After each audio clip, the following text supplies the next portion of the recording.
যদি আমি বলি আমার রাসূল কেমন ছিলেন, তিনি ছিলেন মধ্যম আকৃতির। তিনি না লম্বা না খাটো।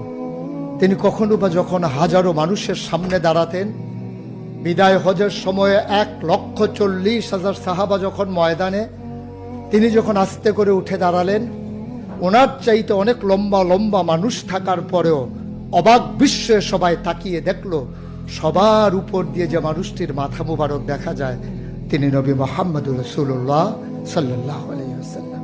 তিনি মধ্যমাকৃতির হওয়ার পরে সবার উপরে তার শির, সবার উপরে তার মাথা। সবাই অবাক বিস্ময়ে তাকিয়ে দেখলেন তার চুলগুলো হালকা হালকা কোঁকড়ানো।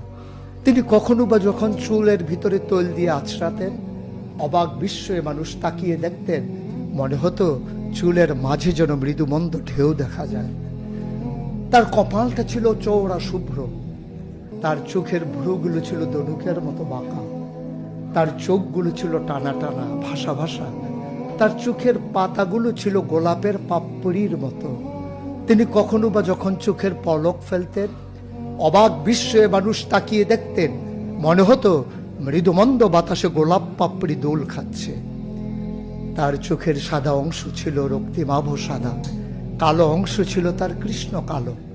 তার ঠোঁটগুলো ছিল গোলাপি রঙের, তার নাকটা ছিল খাড়া, ছিদ্রগুলো ছিল ছোট ছোট, নাকের নিচেই ঠোঁটের উপরে ছিল চিকন সরু গোঁফ।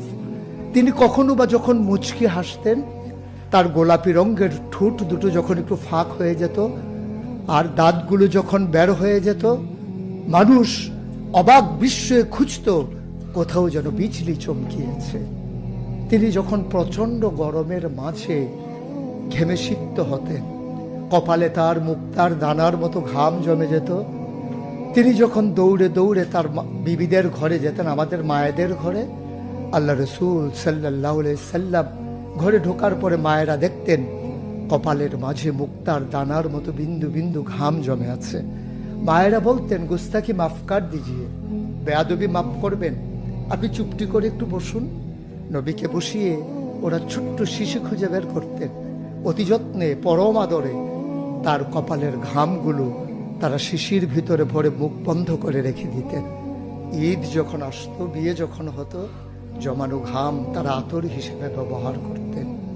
এ নবী তো সে নবী, হেঁটে গেছেন 1 মাস আগে রাত পথ ধরে, যাওয়ার পরে তিনি তো চলেই গেছেন।